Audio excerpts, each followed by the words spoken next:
Video like जरूर कर लीजिए और ऐसे वीडियो लगातार फ्री में पाने के लिए चैनल को तुरंत सब्सक्राइब कर लीजिए और बेल आइकन को जरूर टैप कर लीजिए ताकि आगे भी सारे वीडियो आपको मिलते रहे। यूट्यूब में फॉलो करते हैं तो प्लीज ये वाला फ्री टेलीग्राम चैनल जरूर ज्वाइन कर लीजिएगा। सारे नोटिफिकेशन सारे अपडेट यहीं पे आते हैं, ध्यान रखिए। एक बार फिर से आपका स्वागत है यूपीपीएससी बेस्ट ऑनलाइन कोचिंग के इस यूट्यूब चैनल पर। आज के इस वीडियो में हम लोग संविधान के अनुच्छेद 14 से 18 समानता के अधिकार के बारे में समझेंगे। इससे पहले की वीडियो में हम लोगों ने ये देखा था कि संविधान के भाग 3 में मौलिक अधिकार को रखा गया है, जो कि अनुच्छेद 12 से 35 के बीच में स्थित है। अनुच्छेद 12 और 13 इसके बारे में हम लोगों ने कल वाली क्लास में डिस्कशन कर रखा है। आज की वीडियो में इससे आगे बढ़ेंगे। यह सभी प्रकार के प्रतियोगी परीक्षाओं के लिए अत्यंत महत्वपूर्ण है। आप किसी भी एग्जाम की प्रिपरेशन कर रहे हैं, यहाँ से प्रश्न मिलने की प्रबल संभावना है। तो चलिए दोस्तों, बढ़ते हैं आज के इस इंटरेस्टिंग सेशन की ओर। इससे पहले आप वीडियो को लाइक कर दीजिएगा और चैनल पर अगर पहली बार विजिट किए तो सब्सक्राइब करना ना भूलेगा।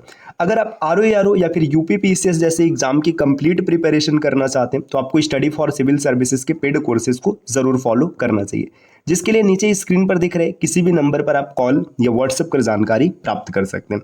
बढ़ते हैं आगे अपने क्लास की ओर। देखिए अनुच्छेद 14 में 2 बिंदु रखा गया। पहला पॉइंट है विधि के समक्ष समानता। ये ब्रिटेन से लिया गया और इसका कॉन्सेप्ट नेगेटिव है। और दूसरा है विधि का समान संरक्षण। ये अमेरिका से लिया गया, इसका कॉन्सेप्ट पॉजिटिव है। इसको थोड़ा सा एग्जाम्पल के माध्यम से समझते हैं तो बेहतर समझ में आएगा। देखिए विधि के समक्ष समानता ये कहता है कि हर व्यक्ति के लिए नियम समान होगा, वो चाहे परिस्थिति जैसी हो। और विधि का समान संरक्षण ये कहता है कि परिस्थिति के अनुसार निर्णय लिया जाएगा। इसको एक एग्जाम्पल समझिए। एक व्यक्ति ए है और एक व्यक्ति बी है। ए क्या करता है, एक आदमी से झगड़ा करता है और वो उसको जान से नहीं मारना चाहते, लेकिन अनजाने में क्या होता है, अनजाने में ये हत्या कर देता है। देखिए इसने अनजाने में हत्या किया है ए ने, और बी क्या करता है, जानबूझकर पूरा प्लान तैयार करता है और प्लान के बाद हत्या करता है, मतलब मर्डर करता है। अब देखिए अनुच्छेद जो ये 14 है, इसमें जो विधि का समान संरक्षण ये क्या कहता है कि आपसे मर्डर चाहे जैसे हुआ, चाहे अनजाने में हुआ है चाहे जानबूझकर आपने किया है, इसके लिए ना आपका सजा समान होगा। लेकिन विधि का समान संरक्षण क्या कहता है, परिस्थिति देखेगा कि कैसी स्थिति थी, इसने जानबूझकर किया है या फिर अनजाने में किया। अगर जानबूझकर आपने किया तो फिर उसके लिए भाई अलग पनिशमेंट होगा। अनजाने में हो गया तो वहाँ पे कुछ रियायत होगी, कुछ पनिशमेंट की स्थिति अलग होगी। तो ये है विधि का समान संरक्षण और विधि की समानता। देखिए अब एक चीज यहाँ से क्लियर होता है। अब देखिए ना, जैसे अगर एक आदमी जानबूझकर कोई काम करता है और गलती से हो जाता है, दोनों के लिए आप समान सजा देंगे तो ये भाई नेगेटिव हो गया, है ना। जैसे मान के चलिए, अब छोटा सा एग्जांपल हम एक दूसरे लहजे से इसको समझाते हैं। एक लड़का ए है, एक लड़का बी है ना। ए के घर का माहौल एकदम शिक्षित है, मतलब शिक्षित माहौल है, सब लोग पढ़े लिखे हैं और अच्छी परिस्थिति है, इसका पढ़ाई पर ठीक ठाक ध्यान है। और दूसरा स्टूडेंट बी है, यहाँ पर इनके परिवार में सब अशिक्षित है, मतलब कोई पढ़ा लिखा नहीं है, तो इसका माहौल अलग है। अब जैसे एक एग्जाम क्लियर करने में ये एक अटेम्प्ट लगाता है और ये 3 अटेम्प्ट लगाते हैं। अब आप क्या कहेंगे, मतलब ये देखिए परिस्थिति समझिए, यहाँ की परिस्थिति अलग है, यहाँ की परिस्थिति अलग है ना। अब आप इन दोनों को इक्वल नहीं रख सकते। हो सकता है बी का माहौल मतलब बहुत ज़्यादा गंदा था, इसने ए से ज़्यादा मेहनत किया इस माहौल तक पहुँचने के लिए, तो ये चीज़ कहता है ये परिस्थिति के अनुसार ही निर्णय लिया जाएगा। आर्टिकल 14A पर एक केस हुआ, मिनर्वा मिल्स मामला 1980 में। इसमें यह बताया गया कि जो संविधान का बेसिक स्ट्रक्चर है, इसमें अनुच्छेद 14 को रखा जाएगा। मतलब अनुच्छेद 14 संविधान का बेसिक स्ट्रक्चर है। अब बेसिक स्ट्रक्चर है, इसका मतलब है कि इसका न्यायिक पुनरावलोकन किया जाएगा। अगर उस संसद को ये ऐसा कानून पारित करती है जिससे अनुच्छेद 14 का हनन होगा, तो क्या होगा, कोर्ट इसका पुनरावलोकन करेगा। अगर सही है तो ठीक, अन्यथा इसे हटा दिया जाएगा। अब अनुच्छेद 14 के कुछ अपवाद भी हैं। अपवाद में कौन कौन आते हैं, राष्ट्रपति, गवर्नर, ये दोनों अपवाद है। मतलब कार्यकाल के दौरान इन पर कोई भी फौजदारी मामला दर्ज नहीं होगा। अब समझिए, जैसे राष्ट्रपति से कोई हत्या हो जाए जानबूझकर या अनजाने में, तो इन पर कोई भी फौजदारी मामला नहीं दर्ज होगा जब तक कि राष्ट्रपति रहेंगे। यही परिस्थिति गवर्नर मतलब राज्यपाल पर भी अप्लाई होती है। अगर दीवानी मामला दर्ज करना है तो दर्ज होगा, लेकिन 2 माह पहले आपको इनको नोटिस देना पड़ेगा। अगर 2 माह पहले आप नोटिस नहीं देते हैं तो इन पर दीवानी मामला भी दर्ज नहीं किया जा सकता। अब इसके बाद समझिए, अब एमपी द्वारा संसद में कही गई कोई भी बात, एमपी का मतलब है मेंबर ऑफ पार्लियामेंट, ये एमपी मतलब मध्य प्रदेश मत समझना, मेंबर ऑफ पार्लियामेंट, इनके द्वारा अगर संसद में कोई बात कही गई है या फिर कोई मत दिया गया तो इस पर आप कोर्ट में नहीं जा सकते। अब ऐसा नहीं कि आप जैसे मान के चले ऐसे ए बी सी ऐसे 3-4 कैंडिडेट हैं, अब एक एमपी आता है वो बी को सेलेक्ट कर देता है, फिर ए सी और डी कोर्ट में चले जाएंगे, भाई इसने हमको क्या नहीं सेलेक्ट किया, है ना, या फिर इसने हमारे पक्ष में क्या नहीं बोला। तो ऐसा नहीं हो सकता, इसमें आप नहीं कर सकते। अनुच्छेद 39 भी जो कि डीपीएसपी का है और 39 ये भी डीपीएसपी का है, स्त्री व पुरुष के लिए समान संसाधन, ये डीपीएसपी कहता है, ये भी इसके अपवाद स्वरूप। अब जैसे मान के चलिए यहाँ पे स्त्री की कंडीशन अलग है, पुरुष की अलग है। अब एक पुरुष चला जाए कि भाई वो हमसे कम काम कर रही है फिर भी उसको ज़्यादा पैसा मिल रहा है, या फिर मतलब ऐसे समझिए ना, एक फीमेल है या एक मेल है। अब सामान्यतः क्या होता है कि मेल कर्मचारी का वेतन ज़्यादा होता है, फीमेल का कम होता है। सामान्यतः ऐसा देखा जाता है जो कंपनीज होती हैं। तो अब यहाँ पे फीमेल कर्मचारी कोर्ट में चले जाए कि भाई उस मेल को इतना मिल रहा है, हमको इतना ही काहे मिल रहा है, तो ये नहीं किया जा सकता। इसका मतलब संसाधन की बात है। 39 क्या कहते हैं, संसाधनों के एकत्रीकरण पर रोक, मतलब आप संसाधन को एकत्र नहीं कर सकते। यहाँ पर भी तो आदमी कह सकता है कि भाई हमारे मतलब अधिकार का हनन किया जा रहा है, लेकिन आप ऐसा नहीं कर सकते। आगे यहाँ पर देखिए इसके कुछ और अपवाद है। विदेशी राजदूत किसी भी प्रकार का, देखिए विदेशी राजदूत पर किसी भी प्रकार का दीवानी या फौजदारी मामला दर्ज नहीं हो सकता। अब कोई विदेशी राजदूत है, वो भारत में है, उसने किसी भी प्रकार का अपराध कर दिया, चाहे वो दीवानी है चाहे फौजदारी, मतलब उसने किसी की ज़मीन हड़प ली मान लीजिए, या फिर किसी का मर्डर कर दिया, रेप कर दिया, तो ऐसे केसेस में आप उस पर केस नहीं दर्ज कर सकते। उसे आप क्या करेंगे, देखिए अगर उससे कोई अपराध हो भी जाता है तो उसे गिरफ्तार नहीं करेंगे बल्कि उसके देश में वापस भेज देंगे। तो यानी अनुच्छेद 14 का पूरा परिदृश्य रहा, उम्मीद है कि आपको समझ में आ चुका होगा। अच्छा एक चीज़ ध्यान दीजिएगा, अनुच्छेद 14 जो है यहाँ पे देखिए भारत के नागरिकों को भी मिला है और विदेशी राजदूत को भी मिला है। तो अनुच्छेद 14 प्रत्येक व्यक्ति पर लागू होते हैं, चाहे भारतीय हो चाहे भारतीय न हो, मतलब नागरिक और गैर नागरिक दोनों पर लागू है। अब आते हैं अनुच्छेद 15। अनुच्छेद 15 सिर्फ नागरिकों को प्राप्त है, मतलब सिर्फ उन्हीं को प्राप्त है जो भारतीय है, चाहे जन्म से भारतीय नागरिक है या फिर जन्म के पश्चात इन्होंने नागरिकता ली है।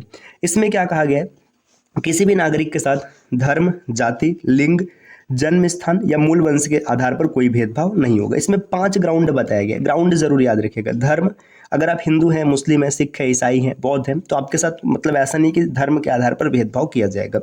जाति के आधार पर भेदभाव नहीं होगा, लिंग के आधार पर नहीं होगा, जन्म स्थान और निवास मूल वंश के आधार पर भी भेदभाव नहीं किया जाएगा। हालांकि ऐसा होता है लेकिन वो कानूनन अपराध है।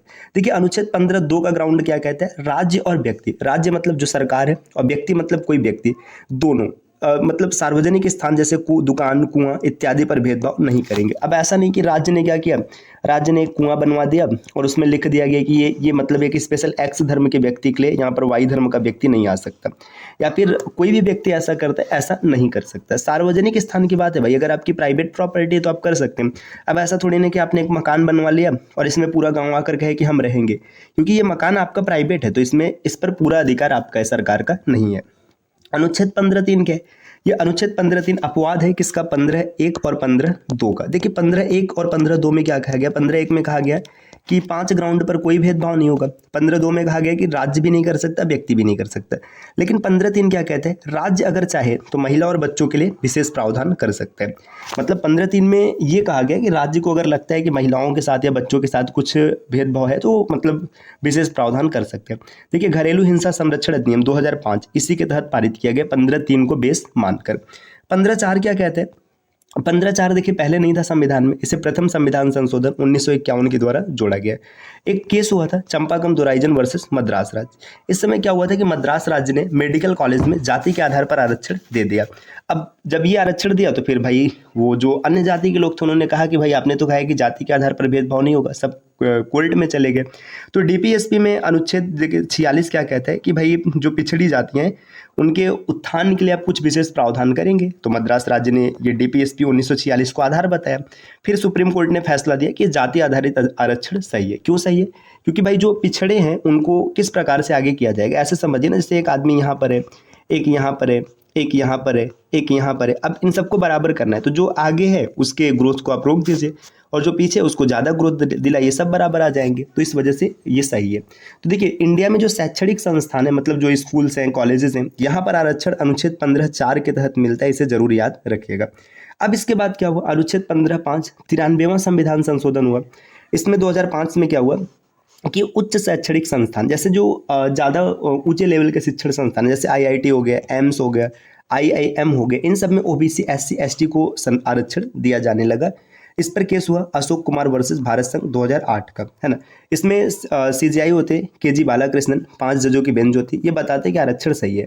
हाँ, ओबीसी का जो क्रीमी लेयर है इनको ये आरक्षण नहीं मिलेगा, सामान्य ओबीसी को आरक्षण मिलेगा। और अभी हाल ही में हुआ है 15(6) 103वां संविधान संशोधन 2018 में ईडब्ल्यूएस को भी आरक्षण मिला है कि अब कॉलेजेस में ईडब्ल्यूएस को भी आरक्षण दिया जाएगा। आरक्षण का स्लैब क्या, आप इस स्लैब को भी देख सकते हैं कि ओबीसी को 27% है, ईडब्ल्यूएस 10% है, एससी 15% है और एसटी 7.5%। अब अनुच्छेद 15 अपने पूरा कर लिया। अनुच्छेद 15 देखिएगा जो है ना, ये शिक्षण संस्थान मतलब शिक्षा के क्षेत्र में आरक्षण देता है। अब अनुच्छेद 16 लोक नियोजन मतलब सरकारी नौकरी आप लेने जाएंगे वहां पर आरक्षण देगा। देखिए अनुच्छेद 16 एक क्या कहता है कि राज्य के अधीन रोजगार और नियुक्ति दोनों में नागरिकों के साथ कोई भी भेदभाव नहीं होगा। देखिए यहाँ पर भी नागरिक कहा गया है, मतलब ये नागरिकों को प्राप्त है जो भारतीय नागरिक है। तो अनुच्छेद 16 ये कहता है कि किसी भी प्रकार का भेदभाव नहीं किया जाएगा रोजगार और नियुक्ति में।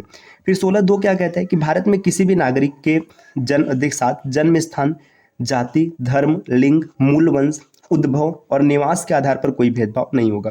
ऐसा नहीं कि निवास के आधार पर आप किसी के साथ भेदभाव करिए। अब फिर वापस क्या है, अनुच्छेद 3 कहता है 16(3) कि संसद या राज्य विधि बनाकर निवास के आधार पर भेदभाव कर सकते हैं, अर्थात निवास के आधार पर प्राथमिकता भी दे सकते हैं। देखिए ना, जैसे यूपी की जो नौकरी होती है, एमपी की नौकरी होती है, तो यहाँ पे यूपी की नौकरी में क्या है कि जो आरक्षण मिलता है यूपी वालों को मिलते हैं, एमपी में एमपी वालों को मिलते हैं। कुछ स्टेट्स तो ऐसे जिसमें अन्य स्टेट के लोग फॉर्म ही नहीं फिल कर सकते, तो ये 16(3) के ग्राउंड पर किया गया है।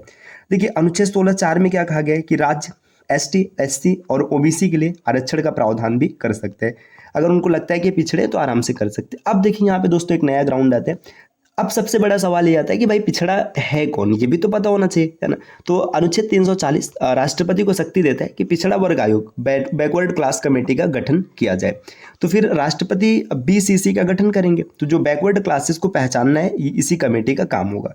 तो सबसे पहला जो पिछड़ा वर्ग आयोग का गठन किया गया था ये काका कालेलकर समिति थी, 1955 में बनी थी। इस समय राष्ट्रपति थे राजेंद्र प्रसाद, लेकिन इस पर कोई ध्यान ही नहीं दिया गया कि मतलब क्या है कैसे। फिर इसके बाद क्या हुआ, 1979 मोरारजी देसाई की सरकार आती है, बीपी मंडल आयोग का गठन होता है और बीपी मंडल आयोग की रिपोर्ट आती है 1980 में। इसमें ओबीसी के लिए 27% का आरक्षण दे दिया गया। ओबीसी की जातियां जो है बताई गई 3743 जातियां जो ओबीसी के दायरे में आती है। अब इसके बाद क्या हुआ, 1990 में बीपी सिंह की सरकार थी, इसने इस रिपोर्ट को लागू कर दिया। मतलब 1990 में बीपी मंडल कमेटी की सिफारिश पर क्या किया गया, बीपी सिंह ने ओबीसी को 27% आरक्षण दिया। फिर इसके बाद जब ओबीसी को आरक्षण मिल गया, एससी एसटी को मिल गया, भाई जो जनरल वाले थे उनको मतलब खलबली हो गई। इसके बाद क्या 1991 में पीवी नरसिंहा राव ने 10% आरक्षण ईडब्ल्यूएस इकोनॉमिकल वीकर सेक्शंस के लिए दिया। लेकिन फिर क्या हुआ, इसको कोर्ट ने इनवैलिड करार दिया था। देखिए यहाँ पे एक केस भी है, इंदिरा साहनी वर्सेस भारत सरकार 1992 में केस होता है। 9 जजों की बेंच है। अब जब कभी भी 9 जजों की बेंच बनती है तो संवैधानिक बेंच होती है। इसके हेड थे एसजी कान्या। इन्होंने क्या बताया कि ओबीसी आरक्षण सही है लेकिन ईडब्ल्यूएस आरक्षण सही नहीं है। ईडब्ल्यूएस आरक्षण को इन्होंने समाप्त कर दिया और यहीं पर इन्होंने ये भी बताया कि आरक्षण अधिकतम 50% होना चाहिए। क्रीमी लेयर के लिए आरक्षण नहीं है। क्रीमी लेयर मतलब कौन है, जैसे आईएएस आईपीएस ये सब है। प्रमोशन में भी आरक्षण नहीं मिलेगा। यहाँ पर देखिए यही बताया गया क्रीमी लेयर कौन है। रामानंदन समिति 1993 में बनी थी। इसमें बताया गया कि आईएएस हो गए, आईपीएस हो गए, कर्नल रैंक से ऊपर के जो अधिकारी ये सब क्रीमी लेयर में आएंगे। ठीक। अच्छा एक चीज़ यहाँ पे ध्यान दीजिएगा, आज का जो आरक्षण स्लैब है देखिए ओबीसी 27%, 15% एससी, 7.5% एसटी और 10% ईडब्ल्यूएस, ये 50% को क्रॉस कर जाते हैं। तो क्यों क्रॉस किया अभी आपको आगे पता चलेगा। इसके बाद देखिए क्या होता है, 16(4) का एक 77वां संविधान संशोधन 1995 होता है, यहाँ जोड़ा जाता है। इसमें क्या कहा जाता है कि प्रमोशन में भी आरक्षण दिया जा सकता है। 76वां संविधान संशोधन होता है, आरक्षण नवीं अनुसूची में शामिल कर दिया गया। देखिए इसी की तहत जो एच.जे. कानिया ने कहा था कि 50% से ज़्यादा आरक्षण नहीं होगा, लेकिन क्या होता है 76वां संविधान संशोधन 1994 में होता है, आरक्षण को नवीं अनुसूची में शामिल कर देते हैं। जो 50% वाला सीमा है ये समाप्त हो गया। इसी कारण आज जो आरक्षण है वो 50% से ज़्यादा है। तमिलनाडु में 69% का आरक्षण है, ये भी आपको याद रखना है। अब कुछ अन्य बिंदु हैं जो आरक्षण से संबंधित है, आप यहीं पर पढ़ लीजिए। देखिए अनुच्छेद 330 लोकसभा में एससी एसटी को आरक्षण देते हैं। 331 लोकसभा में आंग्ल इंडियन मतलब जो एंग्लो इंडियन है, आंग्ल भारतीय, इनको आरक्षण देते हैं। 332 राज्य विधानसभा में एससी एसटी का आरक्षण है। 333 क्या कहते हैं कि राज्य विधानसभा में आंग्ल भारतीय का आरक्षण। 334 ये कहता है कि 70 वर्ष के बाद आरक्षण समाप्त हो जाएगा, लेकिन आज तक ऐसा हुआ नहीं। आज़ाद मतलब संविधान 1950 में लागू हुआ था, इसके बाद अगर देखेंगे तो 70 वर्ष से ज़्यादा बीत चुका है, लेकिन ये अभी समाप्त नहीं हुआ है। इसके बाद देखिए 338 क्या कहता है, एससी आयोग का गठन करते हैं। एससी आयोग का गठन 368 के तहत किया गया। 338A के तहत एसटी आयोग और 338B के तहत ओबीसी आयोग का गठन किया गया।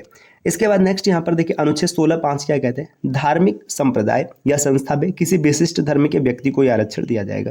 अब ऐसे समझिए ना, जैसे किसी हिंदू मंदिर है, मान लीजिए एक हिंदू मंदिर है ना, अब जैसे आर्मी में वैकेंसी जाती है ना, हिंदू मंदिर के लिए अब किसी व्यक्ति का चयन करना है। अब ऐसा थोड़ी ना किसी मौलवी को या फिर किसी मुस्लिम को यहाँ पे दिया जाएगा, ऐसा नहीं होगा, है ना।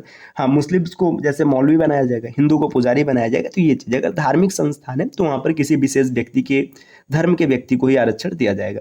16/6 103वां संविधान संशोधन 2019, ईडब्ल्यूएस को 10% आरक्षण, ये चीज़ आप याद रखिएगा। तो अनुच्छेद 14, 15, 16 इसके बारे में हम लोगों ने समझ लिया। अनुच्छेद 17 अस्पृश्यता का अंत, इसके बारे में हम लोग कल से शुरू करेंगे। ये छोटी सी क्लास आपको कैसी लगी कमेंट करके ज़रूर बताइएगा साथियों। और किसी भी एग्जाम के कंप्लीट प्रिपरेशन के लिए आपको स्टडी फॉर सिविल सर्विसेज के पेड कोर्सेज को ज़रूर फॉलो करना चाहिए, जिसके लिए नीचे स्क्रीन पर दिख रहे किसी भी नंबर पर आप कॉल या व्हाट्सएप कर जानकारी ले सकते हैं। मिलते हैं आपसे नेक्स्ट वीडियो में, तब तक के लिए नमस्कार।